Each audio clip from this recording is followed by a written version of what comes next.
What's going on, everyone? My name's Alex. That's Eileen. You're watching Straight to the Chicane podcast. And today we get to talk about the Miami GP. We were there.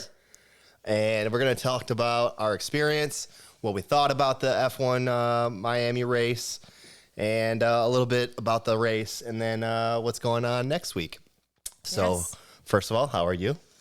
Good. I guess recovered, I should say. Yeah. It was a last-minute decision, but we decided to make it happen so we could go to the first inaugural Miami Grand Prix. Yeah, so you guys don't know. It was Monday, the week into the race. She's like, I want to go somewhere. I need to go somewhere for the weekend. And I said, okay, you pick whatever you want to do, book the tickets, and we'll go. It was essentially I just needed to get away. So I'm like, it coincides perfectly with Miami. Let's go. Let's do this.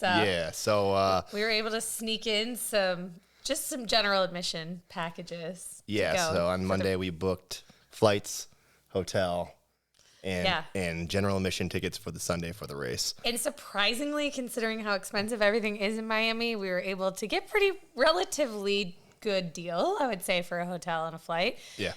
Not to mention all the issues we had with our flight, delays to get out, cancellations to get home, but we made it work. So, and it was definitely worth it. It was. So, what did you think? So this was our first race, so we're going to talk a little bit about first timers. So some tips for going to your first F1 race, but initial thoughts? It was a really cool event. It was on the level of, say, like a Super Bowl or the World Series or the NHL Stanley Cup Finals, like type of mentality. And I almost would feel like it'd be bigger than that. I mean, it's like, considering we didn't get the full experience. We only we went for the race. We went for the weekend. So we did all the off the grid stuff. We went to the Mercedes FTX event on the beach, which was super cool. We, tried to, I guess see the scene, but we only actually participated in the race. So we were only there for Sunday. So we didn't go Friday, Saturday, Sunday. But it was bigger than bigger. I even think some of the people that were in the paddock were saying this is probably the most extravagant one that we've seen. So, yeah, from what I hear and from what we saw, definitely extravagant, most celebrities. Oh my God, over the top everything, like Instagrammers, YouTubers, TikTokers were all there on the grid on Sunday. And we got to see some video of Martin Brundle's grid walk. I don't know if you got to see it or not, but it was... I saw some clips. I saw DJ Khaled. Very funny stuff. He was doesn't know who everybody is, being told somebody who's somebody else who they're not, and it was quite funny. Well, everybody had it. Even Will didn't see Lindsey Vonn, and so there's just a lot. There's a lot of people there. It was almost overwhelming to the sense, but I would say it was definitely what an experience. Even just going, we went and we had general admission. So for me, we still had access to pretty much everything with the exception of stadium seating. Yeah, any of the grandstands and any of the, the paddock and things like that. But we were able to go into the stadium where the Red Bull lounge was, and we were able to go right out front of the Red Bull lounge, excuse me. They had viewing set up inside the stadium for people like us with general admission to sit there and be able to watch it all on the big screen. However, we didn't want to do that, really. We wanted to experience it from the track. If you're going to go, you got to see the cars. Yeah. You got to see it firsthand. So we got in pretty much right when the gates opened, maybe a half hour later. And we kind of just scoped the scene. We started over by the fake marina. We did. That everyone's making fun of. And it looks different in person. It's, still fake. Very much so. It's very fake, very fake. But, well done. As soon as you walk in, there was beach seating everywhere, and then majority of them had canopies or umbrellas. Thank God, because it was 9,000 degrees. I heard some people saying that they wish there was more cover and more shade. And yeah, there was some times where we were stuck out in the bright sun, but we managed pretty well to stay in all the little setups that they had outside of the grandstands that had some shade and things like that. And we kind of just hung out there, and there was some music being played. There was some big screens all over. Just like there's a lot to do. Like, I mean, they had bags, like you could play activities. I mean, not to mention there's a lot of food. There's a lot of drinks. There's a lot of that type of hospitality to do. And then just like intermingling with other F1 fans. Like, you can't get enough of just like talking to people, banter with other people. Like, where are you from? Like, when did you get your tickets? Like, who's your favorite racer? You know, just like talking about stuff like that. So, I mean, and despite what you see online with everybody hating each other and like this person's a fan of this person and like just the battling there, people aren't like that. Like, there wasn't a whole lot of that in person. So no, it was more a collective of F1 fans instead of maybe individual fans. Sure, you saw your Super Max fans, you saw your Hamilton fans, you saw your Ferrari fans. You did. They were there. They were there for sure. But then there were also, and a lot of times, groups of people that everybody was were like Red Bull and McLaren and Mercedes, and that's really what it was about. Like, I was happy to have or be around majority of people that were like-minded and fans of the sport, and to be able to just talk drivers, just talk cars, whatever. We'll talk F1 in America, like how big it is. And, you know, we went to some of the events off the grid. So we went to the Williams event, and it was interesting to see, like, you know, people that didn't know that Vegas was actually going to have a race this year, and just, you know, like how we've got 3 races next year in the Americas and how excited people are about it. And then just to see like the sheer amount of people that were there was super impressive. So yeah, I don't have the numbers of how many people were there. I think it was 2.2 million watched it. Well, yeah, but I don't know how many people were physically there for the whole weekend. Yeah. And again, so since we didn't have seats, we kind of scoped around. We ended up finding a really nice fence section that was on the main straightaway going into turn 1, and I mean, it was probably well designed, well set up to be like that, so that the general admission area at least had some sort of viewing spot. And that's kind of where like the most shade was, and lots of food. And the thing that Miami did is they brought in local food everywhere. So yeah, there was some franchise, like we saw. What was that one? Benihana's. Who has hibachi like at an F1 race? I mean, I guess it was our first one, so I'm gonna look for it in Austin. Well, they had like what, oysters and shrimp. They had oysters, like crazy stuff. So anything and everything that you can possibly imagine was there, I felt like. Yeah, and I mean, the prices are event prices, so they weren't like super crazy because it was Miami, but they were event prices, so they probably would be the same anywhere. The funny thing I think was like, you think going into it it's going to be so expensive, but then you're in Miami, so everything's just expensive in Miami. Yeah. So it's not even just the race. Like, so I feel like by the time we got to the circuit, I was like, oh, this is normal. Yeah, I was numb. I'm like, whatever, like a 20% extra charge, no big deal. Like, yeah, so like, you know, as we're talking about that right now, there was a lot of merchandise places at the event, and then there was always what they do is they do event specific merchandise. So this year for the inaugural, they had this, you know, this is Red Bull, the Red Bull one, but then, you know, other teams had one, but then Mercedes also had a hat, and if you look online on the website, it was like $59.99 plus shipping and whatever tax, but that hat in Miami was $130 US. So that's it was a super cool tie-dye 110 hat. Like, love it. European, something like that, like a lot. It was like double the charge. So you know, we went in and I was like, oh, how much is the hat? And then I'm like, nah. But listen, we bought our fair share of merchandise. Yeah, for sure. We bought a lot. I felt like every day we ended up purchasing more, depending on where we were at. Yeah, and I mean, you kind of got to. You're there for the experience, like you said. She said we got to go to the.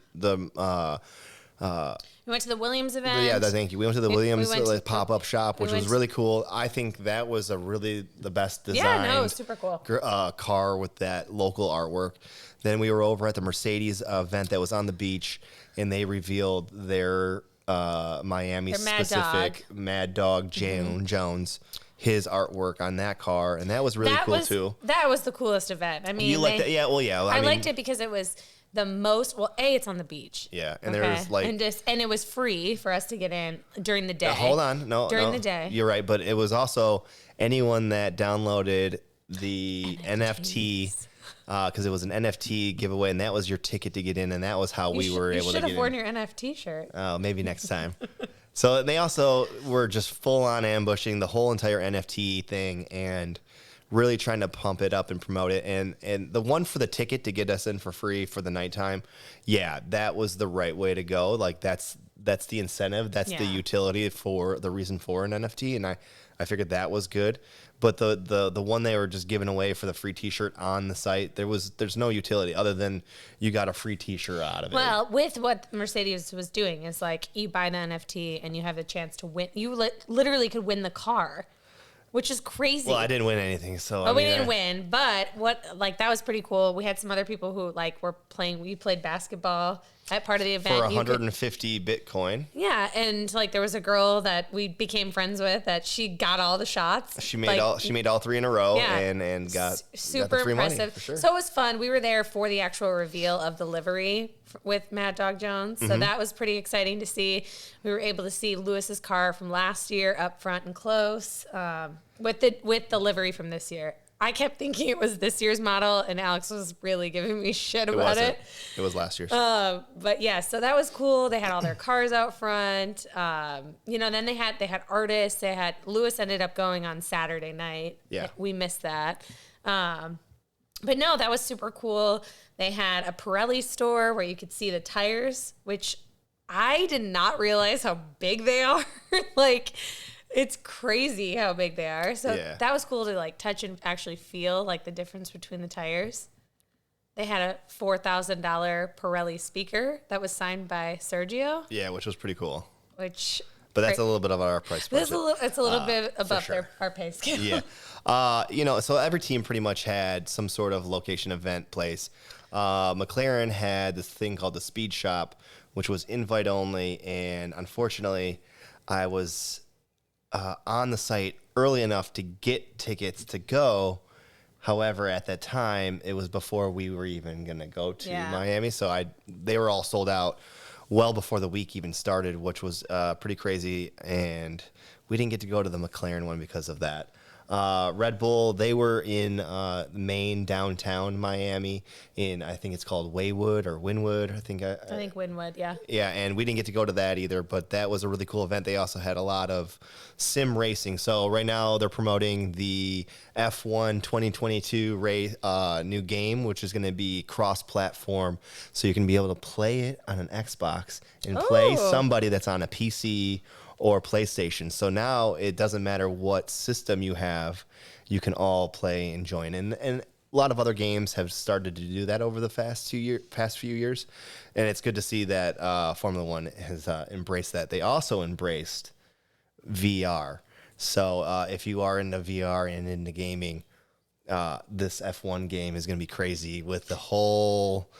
VR. The helmet cams? Absolutely. You're wearing the thing. Yeah, you're fully immersed into the car. That's cool. And if you have a really nice sim setup, the sky's the limit. You're going to feel like you're really racing an F1 car. So that game is soon to be available and dropped. I know that they gave a lot of the YouTube guys the last month or so a little beta testing, and they are now promoting and releasing. So if you need to check that out, please check out F1 2022 video game, because it does look really sweet this year. And so they were promoting that at the beach. You could play, if you could beat Romain Grosjean's time, you were going to get merchandise like signed helmet by him. He was, there. So really cool events. I feel like there was a lot. Anything and everything that you could possibly think of was there. I mean, they were selling signed driver merchandise, all sorts of different stuff. So it was a pretty awesome experience. Go last minute, and not really have a plan. I feel like it turned out really well for us. And honestly, we didn't have to pay for most of the events. I just had to know about them and make sure that we were able to get there. Do your research. Yeah, there are other events that I don't really know exactly. I know Tag Heuer, the watch manufacturer, they had a huge event where Max and Sergio were there, And there was all kinds of private events. Yeah, that was pretty cool. One of the people that we met down there was kind of showing us some of the pictures in the Q&A from there. So yeah, lots of Sergio fans. Lots of Sergio fans. I think I feel like 90% of the Red Bull clothes that we saw were definitely Sergio. Yeah. For sure. I think, Miami being so Latino, and I even heard Sergio say, he's like, this is the first time I've been in Miami and I've had to speak English. Every other time I come here, I only speak Spanish. Oh, really? So, it's a very, Latin area. I feel like who cannot like Sergio though too? Like Sergio, like you're just a Sergio fan. Like, I don't know. I feel like ever since I started watching F1, I've always really liked Sergio too. And just like, obviously he's now in a good car. So just seeing like him actually be able to perform to like his best ability. Yeah. It's been super exciting. So yeah, it was great. Lots of McLaren fans, there was a lot of just a mix of fans, which was cool to see. So, but I would say, what was your craziest thing from the weekend? Like, what was? I know what mine is. There's a lot of Miami brought a lot of unusual things. Yeah, I think the craziest of the weekend was just the prices of everything and being in Miami. It's a culture shock on how much everything was. Mm-hmm. But if I'm keeping it at F1, it just the price of the merchandise that they were trying to sell, that was shocking.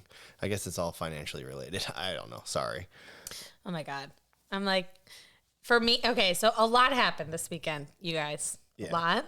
Yeah. We had, obviously, the FIA is cracking down on the jewelry thing. Mm-hmm. We had Lewis show up to the press conference with 3 watches on, 4 necklaces, 10 rings. And all of his piercings, wherever they may be, he had them all on. Not sure. There's apparently one that we're not allowed to know where it is, or he can't really reveal where it is. Don't really know what's going to happen, but the rumor is that he was given a 2-race exception for his jewelry. Which now he's saying he's not going to comply with. I wouldn't either. I mean, their choice. Okay. So what that means is he got Miami and he gets Barcelona. So the rumor is he going to be DQ'd in Monaco? Which essentially he could be, because now racers are being scrutinized just like the car. So think about when the car goes into Parc Fermé, right? It's this certain conditions and it can't be any other way. The driver now is being scrutinized for the underwear, which we saw Sebastian Vettel wear on the outside of his race suit. And he made sure everyone saw it, and he was really on the side He was still brand right though. He did wear Puma underwear. Yeah, and and just to see how absurd these rules are. So we're going to have some FIA inspector go and check everybody's underwear and make sure everything. So they're being scrutinized. I don't know if it's just to make sure that no one's cheating on weight or whatever it is, but they all get weighed before and after. So I don't know why they're doing that. It's pretty crazy. So I'm like, I mean, at the end of the day, it seems a little petty, but we do need to be consistent, obviously, for the rules. But I'm like, the jewelry thing feels very like Lewis. It's not like Lewis is showing up and he's wearing a watch and he's wearing like necklaces while he's driving. He's got a nose piercing in. A nose piercing and probably a necklace. No, I've never seen him wear a necklace. I don't know. Maybe his earrings, or his piercing, unbeknownst that we don't know of, but everyone is speculating. Yeah. I don't know. It is what it is, but I'm like, you see all these. So should a wedding ring be allowed if a nose piercing's not? Because in most cases, it's the same material. So it's just like up for debate. There's a lot of emotions and feelings out there about it. Yeah. Is it because it's Lewis?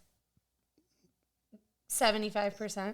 Maybe. Probably. I think, look, they should be able to sign something, be like, look, I know the reasons why you want us not to wear it. It's a worst case scenario. You got to take a CAT scan or, I know, but they say like whatever, they take an MRI and they're all like the material that they have. It doesn't even affect the MRI. I don't know. It just seems it's very. Last year there wasn't any issues with it, and now all of a sudden there is. But then it's like, okay, well, we want to crack down. We want to be consistent. We want to make sure the rules are the rules. So now we're... Yeah, I just think we're seeing some of the rules that are rules are absurd. Yeah, a little bit. I mean, we raced in Saudi, and there was a missile attack. So another thing I want to talk about is how hot Miami was. So I think I'm under the assumption, I don't know, I don't have the full readout or report or statistics, but I think a lot of people had heat exhaustion, sun poisoning, and some other ones, because if it wasn't just you, oh my God, there was definitely other people that had to have had. Miami has high humidity, not as high as like Singapore humidity, but it has Singapore heat. So if it's 90 degrees in May, well, it's close to the equation too. So it's the closest in the United States you can get to the equator.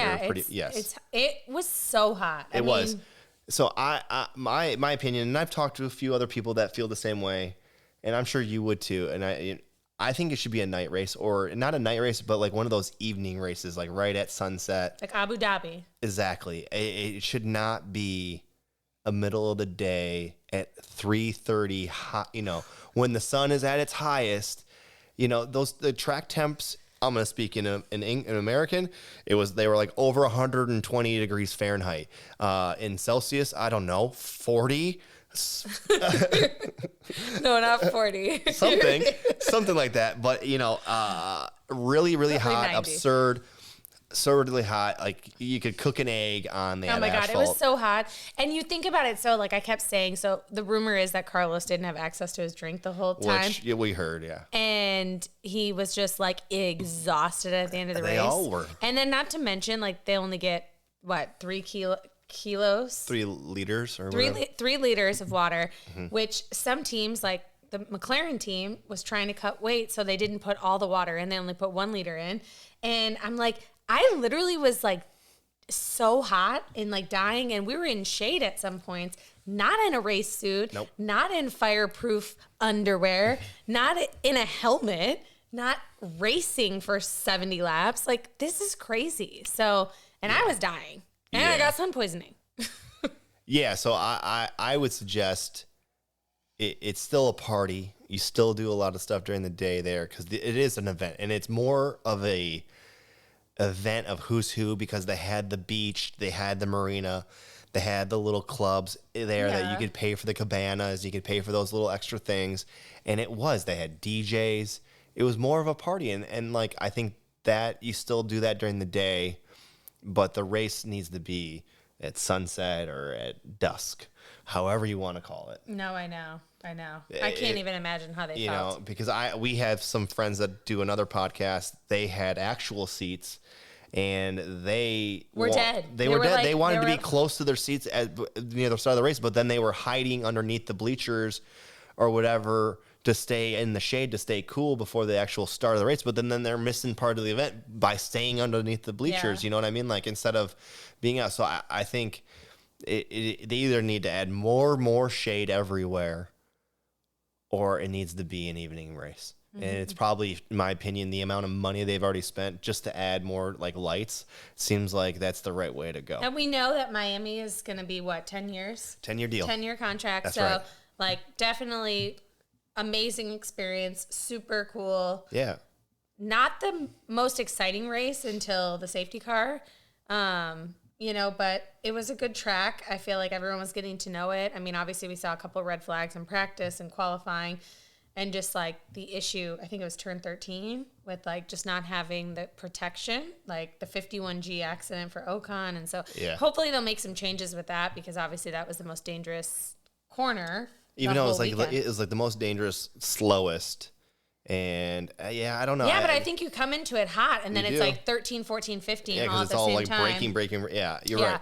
So, but we also I heard Sean Leclerc said he liked that section. Like, he liked that work where a lot of them Well, not if he would have crashed. No, but, that's the difference. That's the difference between me. I maybe like these turns where you're driving on the road and I hate this road. I'm like, oh, I love this road. Whatever it is. I mean, I think the drivers' all consensus was they really liked the track, but from a safety perspective, they're not even asking them to change the turns. They're asking them to just put better a barrier. protection. And that's that should be very easy to do. They should change that because they should have did it before the race when they were calling for it. Because Carlos complained about it first, and he was already still feeling it during the race. He said, "Yeah." And then Ocon had it the next day, and it ended up being a 51G. Yeah, I mean his hit was so bad that he wasn't even able to get out for qualifying, and I mean considering him starting from the pit lane and finishing. Are we going to talk about driver of the day? I mean, not yet, but like where he finished was really, and pretty impressive. Yeah. And I mean, you probably bring up driver of the day. Why is he your driver of the day? You know what? He was. He finished 8th. Okay. And he started 20th. Yeah. So, yeah, okay, we had the incident at the end of the race. We had a little bit of that, but still pretty impressive. And then I would say Ocon or George. Yeah, so George was my driver of the day. I think he did pretty good, and he keeps getting lucky. He does. Regardless of the Lewis haters, of the Lewis lovers, he definitely keeps getting lucky with the proper pit stops at the right time and pushing the tires because he's on that strategy that's just a little bit different because of where he was starting this in the Miami race. It was where he was starting. So he's like, I'm on the hard. He started on the hards. It's crazy too, because at the start, he actually lost places. I know, because the tires weren't ready yet. No, I know. And then he ended up finishing in 5th. So it's just crazy. But yeah, it was like, with the exception of, I mean, obviously Max started P3. So...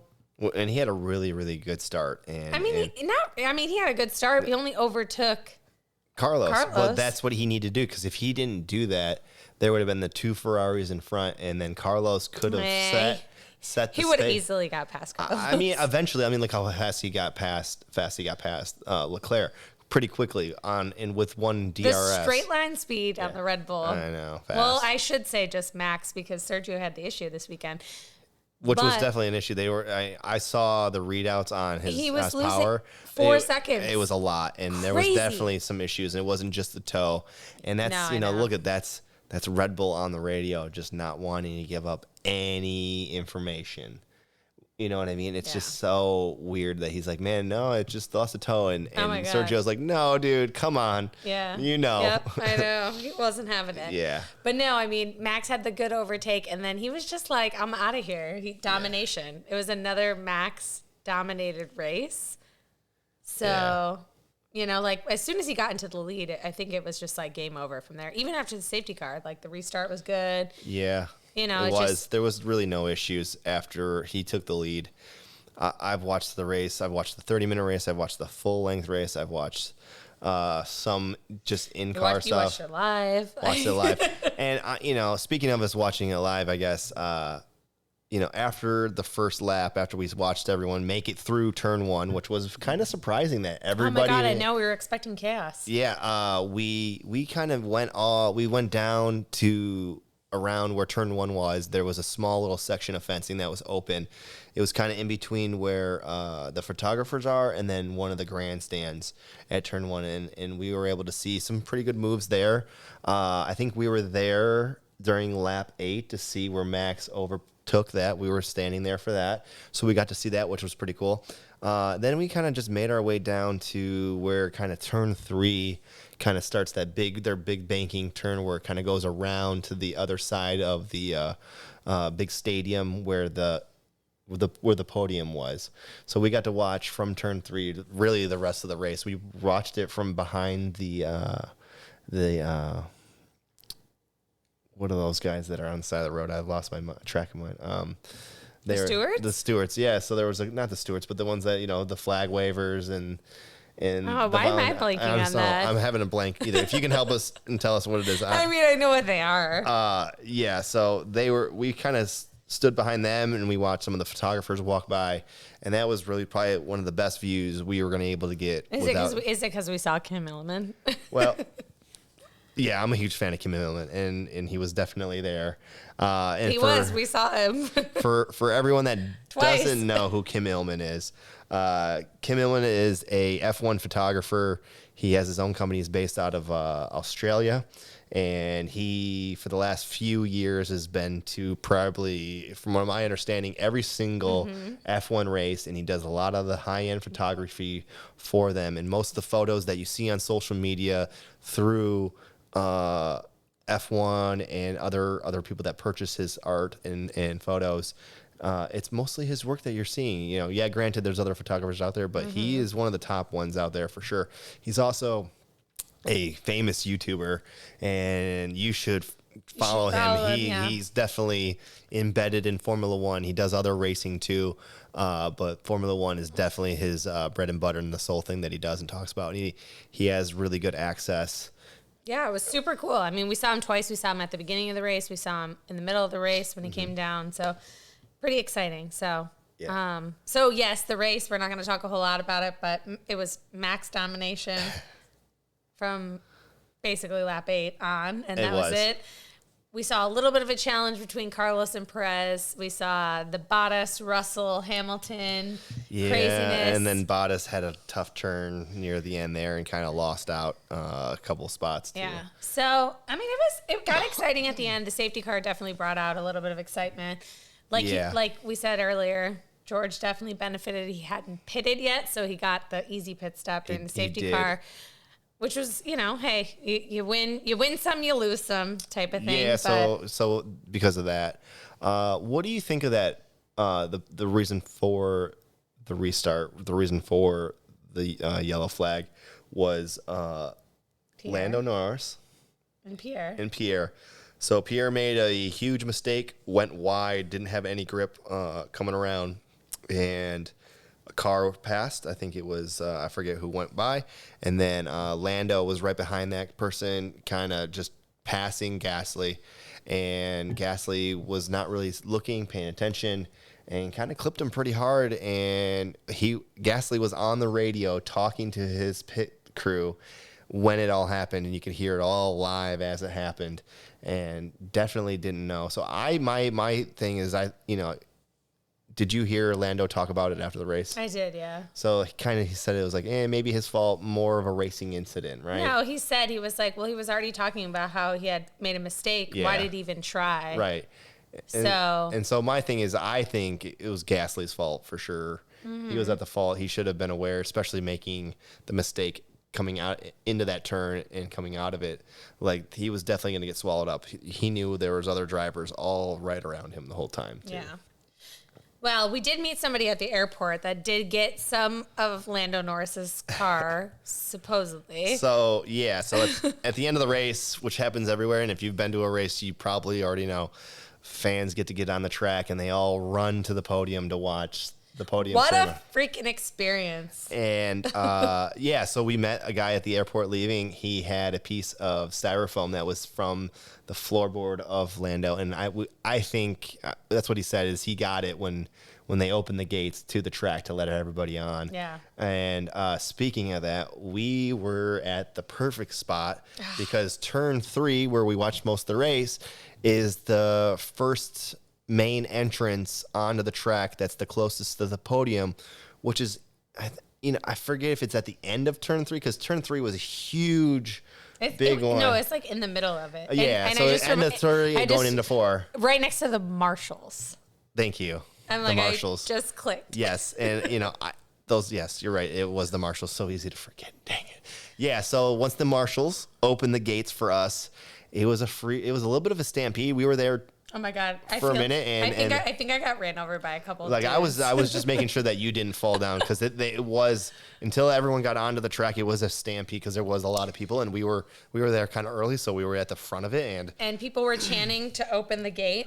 Yeah, it did turn into that. So it did. We're like. So basically, as soon as the race ended, it was like we were at the gate ready. Like, lo and behold, we all know this, but they've got to do another lap. They've got to make sure that the track is clean and clear and, for safety purposes. But we were like, let us in. We're ready to charge. So, but yeah, no, as soon as they did open it, we literally ran. Yeah. And I felt like I was running forever. But it wasn't that far. But it wasn't that far. No. And then we stopped, and I'm like, no, we have to keep running.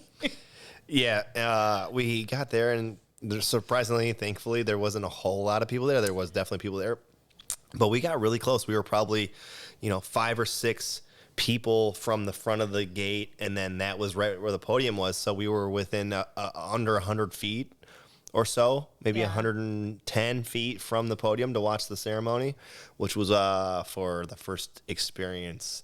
First time going. Pretty cool. That was the best. That was definitely the highlight for sure. 100%. Look, we only had general admission tickets and we got to be within a few hundred feet of the podium. Yeah, I got to see Max. I got to see Charles. I got to see Carlos. Yeah. I got to see Dan Marino. They the got statue and the real person. That's right. And typically at most races, the podium is on the straightaway for where the pit lanes are, where the pit straight is. And people that pay for the grandstand seats, they all get, really good views of the podium. However, this race, the podium was on the other side and away from the main grandstands. And there really wasn't any, there wasn't any grandstands there. It was all like, you just had to be on the ground. Like, you had to be there. You had to be there on the track, or if you weren't on the track, there was an opening behind it, but it was just, you were quite far away at that point because of how much spacing there was. But yeah, we had great access at that point. So cool. It was really cool. Yeah. So then podium ceremony, the helmets. How do you feel about the American helmets? Yeah, you tell us. I know how I feel. Silly. Yeah. Silly. So, I just think that, I want to say, I don't know if it was Max or if it was Max. We got to put on helmets again. Like, after that race, after the heat, after everything, after just the pure exhaustion, they've got to put freaking helmets on again. And it's funny because they had the Pirelli hats too.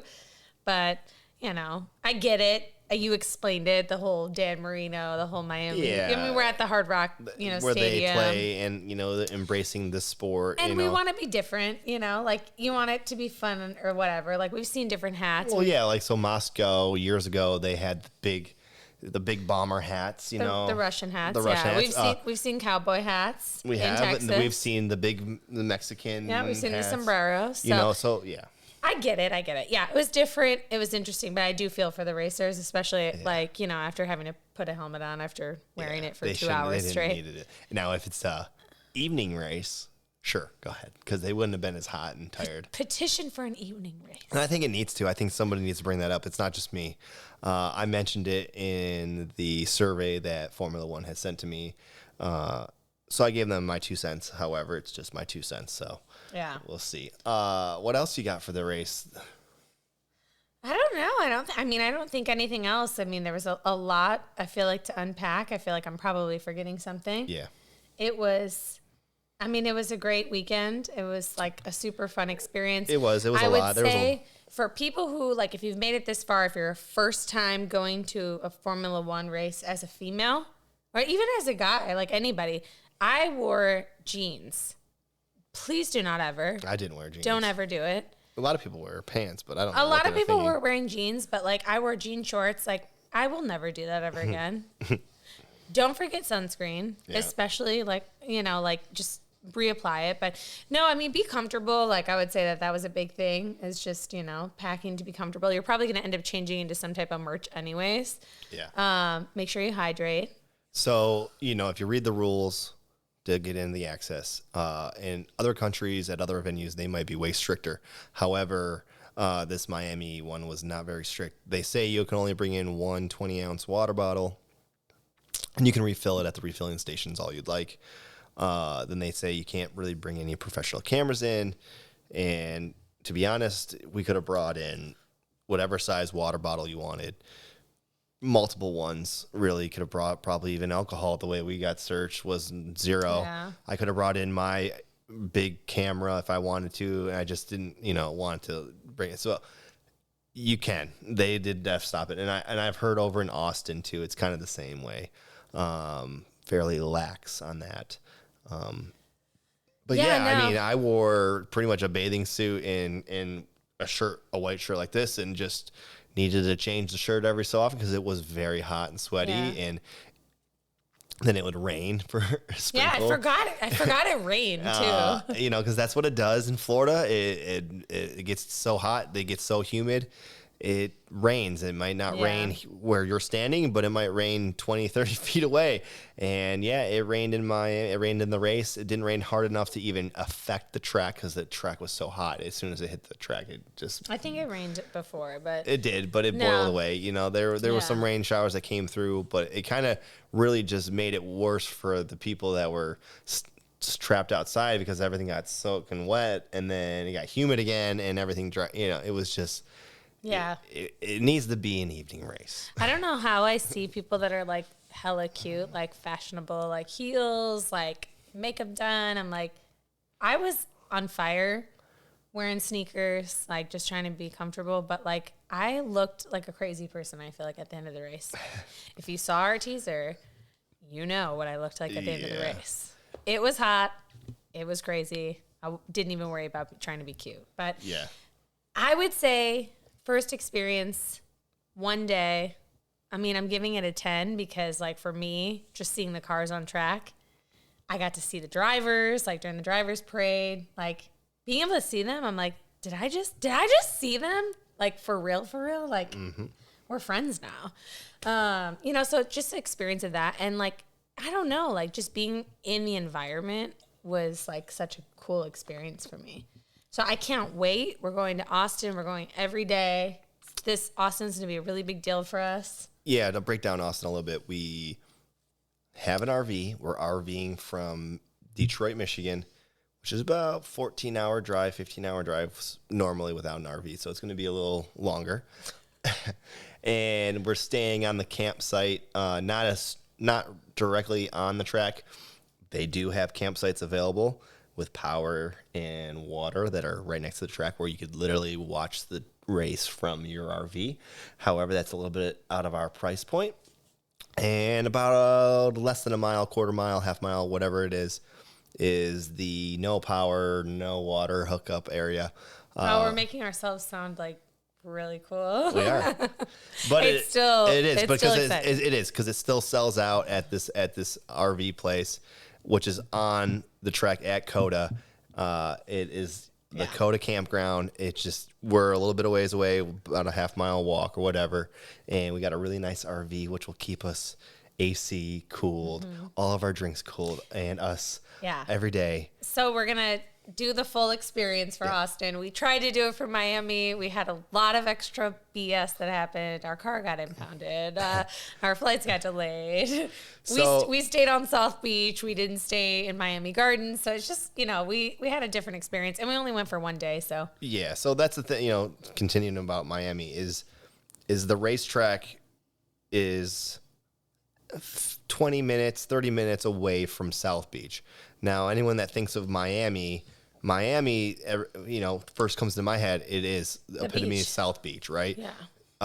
You know, other than really a Mercedes, and then they had a couple pop-up shops there, you know, unless you have the ability and the money to really go all out and be in South Beach, do it. Don't listen to us, you know. But honestly, I think if I do Miami again, which I would not stay in South Beach unless I had full access to the events that were happening, you know what I mean? Then I would say no. I would stay closer to the track. And, me too. You know, I think that would be better just for traffic-wise, and maybe things will be cheaper because it's not South Beach. Maybe. But I mean, I think just the accessibility. Like, we looked at a couple of places that were close to the circuit to be able to see it. So I feel like we, you know, could have chose that. But we went for the weekend. We didn't go for the race. Yeah, it was other things going on. Experience. Yeah. I loved being able to, like, say, oh, my God, they're a race fan. Oh, my God, that's a McLaren car. Like, oh, my, you know, just seeing the cool stuff, like, irregardless. So it was a spectacle, an experience. I'm looking forward to future years. And so you would go back to Miami? I would just make sure we plan it farther in advance. I mean, and actually had seats. You know, we tried to get seats. We were part of the I don't even mind that not having seats because we had a really good experience. I mean, I don't know if we had seats, would we have been able to be that close to the podium ceremony? Oh no, absolutely not. I mean, that was by far like the coolest experience. Like we saw stuff that we probably wouldn't have seen. If we had seats. And the thing is I already knew, and that's how it is at any race.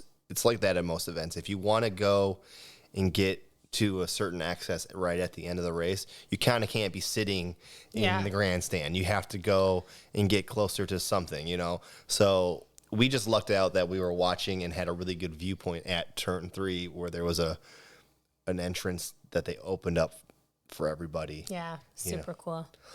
I guess you have to kind of like scope out. I would say maybe you got to scope out the marshals and see where they are, because there was like at least 10 of them by us. Yeah. So I'm like, there's clearly something going to be happening here. Yeah. So maybe that's a key. We're not racetrack experts yet. Nope. We'll see, but it was pretty awesome, and it's worth the money. Yeah. Yeah. Yeah. So I guess that's all my thoughts that I have for Miami. What about you? I think that's it.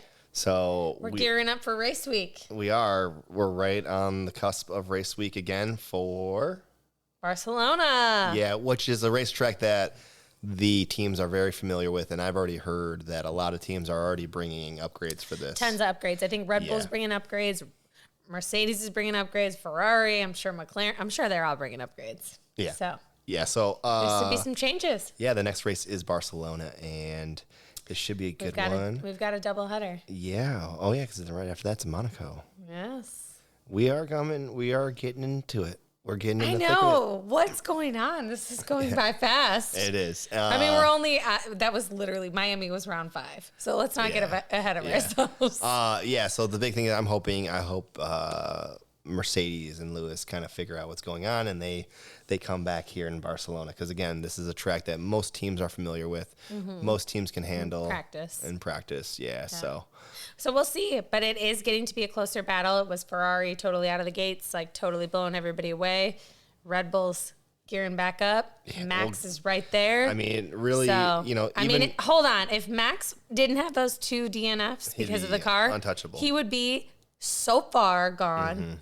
It would be unbelievable. And it's funny that we're saying that, even though Ferrari and Leclerc are in first in the constructors right now, but the way Red Bull's looking, that's going to soon change probably. Yeah. No, I know. Yeah. So I know. And the big rumor, and not to like keep this going on forever, but that Red Bull supposedly spent all of their upgrades or money or budget or whatever. So there's been a lot of conflicting stories. I cannot pinpoint what it is. Some people say it's been 75% of their budget has been used. Other people are saying only 18%. Not sure. If you know, please let us know. I mean, it's their third engine, or they're going to. It's a lot. They're going to have penalties. A lot of teams are going to have some penalties. As far as upgrades that have been provided, they're saying that 75% of their upgrades for the year have been used. But then I also just saw right before we started recording, it's only 18%. So just the skewed numbers that we're seeing. So we don't really know. Yeah. Yeah. So a lot is going to unfold this season, you guys. We're ready. Yeah, so that pretty much sums it up. So if you've made it this far, thank you. If you haven't yet, please like, subscribe, dislike, comment, whatever it is. We're just F1 fans in America trying to grow our community. Yeah. Join us for the conversation. We are. Let's talk about it. Ask us questions about Miami. We'd love to answer. Yeah, we want to know what you guys thought of Miami for sure. Yeah. And who do you guys think is going to, I guess before we go, any early predictions for this week, or is it too far out? I mean, I feel like it's too far out. Okay, we won't do it then. I mean, as of right now, it's like a Red Bull. It's a Red Bull Ferrari battle. So we'll see. Will Carlos get his first win? I need Carlos. I'm going with Carlos. You are riding with Carlos to the end. Yeah, I know. And is he going to win the championship like you predicted at the beginning of the season? It's going to be tough. It's going to be tough, but there's still a shot. There is. You know what? If anything can happen, look at last season, like just the craziness that ensued. So who knows? I'm like, as of right now, I don't know what's gonna happen. Yeah, you're right. We'll see. Either. I'm excited. I can't wait, and we'll see you guys next time. All right. I guess that's it. We'll see you. All right. Bye.